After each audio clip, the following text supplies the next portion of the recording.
Edward Alexander Crowley, or Aleister Crowley, as he renamed himself, and Anthony Fauci are related in my mind for the one reason that I discovered both of them while at UCLA. But there may be more connecting them together in terms of their quote-unquote religious beliefs.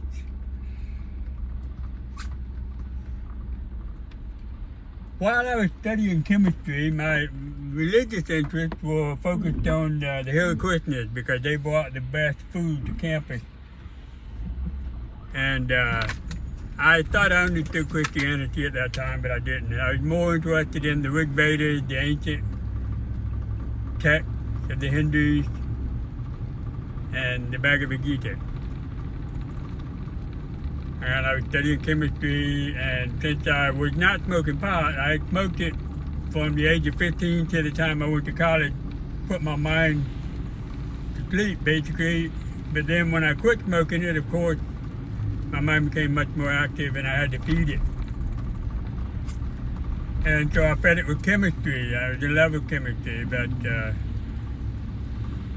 I was also interested in Sanskrit, the Bhagavad Gita, and then I discovered magic. And I think even before I discovered magic, I discovered Aleister Crowley.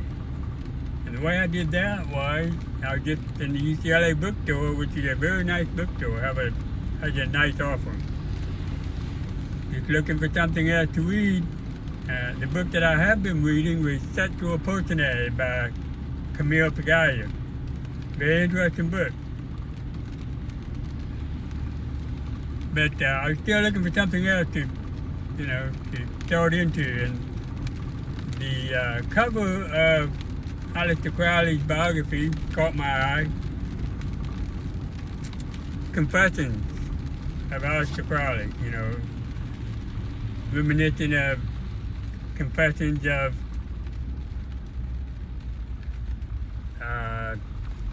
Augustine, famous Catholic writer. So I opened it up and I started reading it, and I found out that he was very witty, and it recalled, subtitle was an hagiography, which meant biography of a god. And so I picked it up and started reading it. I read it. I ended up reading it from cover to cover. I finished it while riding the bus home from California at the end of my experience at UCLA. So it occupied me for a couple of years. Now, Crowley was born into a generation of men. They called themselves the Plymouth Brethren or something like that. It was in England, and it was a religious order of sorts, and it wasn't true Christianity. It was some bastardized form of it, where the men practiced some weird authoritarian beliefs and kind of offended young Aleister and made him rebellious, and he decided to find out if that God that they worshipped was the real God, or if Lucifer was the real God. He was going to find out which one. So basically he started dabbling in magic. He had a lot of money because he inherited Crowley ales. You can imagine how much money comes from the sale of beer in London in those days. So he inherited a fortune, and he went to college, and he started reading the occultic literature, and of course he happened upon the writings and the followers of Sabbatai Tzvi, who in 1666 or thereabouts declared himself the Messiah. Very strange individual who discovered that the Ten Commandments were meant to be broken. That was one way of discovering the greater truth. One had to break all of the Ten Commandments. And so anyway, he's a very bizarre individual with very bizarre ideas. And after him came one of his biggest followers, which was Jacob Frank. And he began the Franken stool. If you hear about the Franken stool. Jacob Frank liked to have sex with his daughter and then to share her with his friends, and a very bizarre individual. And he also believed that one had to violate all of the commandments. This is a way of discovering good and evil not by reading about it, but by indulging in it. And so Crowley did that. And he indulged every whim. Such as, for example, taking a male friend. Well, let's back up. He got married, and he discovered that this woman would do anything he wanted her to do. She was basically a whore. And he sort of absorbed that a fascination with the concept of being a whore and became one himself. Nothing was too weird for him to attempt. And you would take a friend into a field or somewhere and tell him, "You're my slave, you do exactly what I say." I mean, this was just a sort of a ritual indoctrination, so to speak, into magic. So it's very bizarre, all this crazy stuff he got into. And he wrote a lot of strange books. He thought that he was inspired.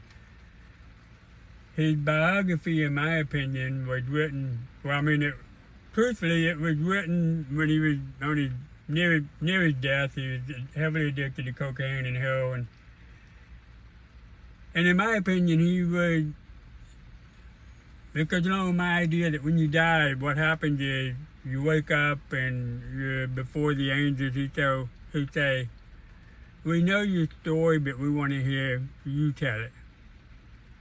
Because they know that now in this situation in which all the distractions are gone, you're going to tell the story including the experience of conscience, which told you not to do this, but you did it anyway, and so forth and so on.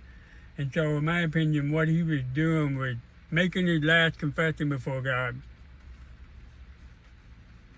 He wasn't trying to impress people with his wickedness, so to speak, even though the people who worship Satan and get into wickedness and all this stuff as a way of experiencing something, I mean, their consciences are dead. They've tried to kill them by every manner of abuse and violation of every law that they can imagine.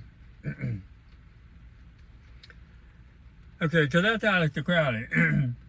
Out and out Satanist. What's that got to do with Anthony Fauci? Well, okay, I discovered Anthony Fauci in a completely different way, and I'm going to say that, in my opinion, he's a Satanist, and primarily I say that because of the videos that I've seen of him declaring his appreciation, fascination, allegiance, whatever, to the Jesuits. And I've studied the Jesuits a lot, and I know for a fact that they are Satanists. There's very little to disprove that. There's actually no effort to disprove it. They are, they're not blatantly so, they pretend because they are masters of deceit. And so anyway, if Fauci's going to be paying lip service, at the very least, to these masters of deceit, then maybe he's deceitful. And I think so. Because, well, let me stop here and begin again with Fauci and HIV, that sort of thing.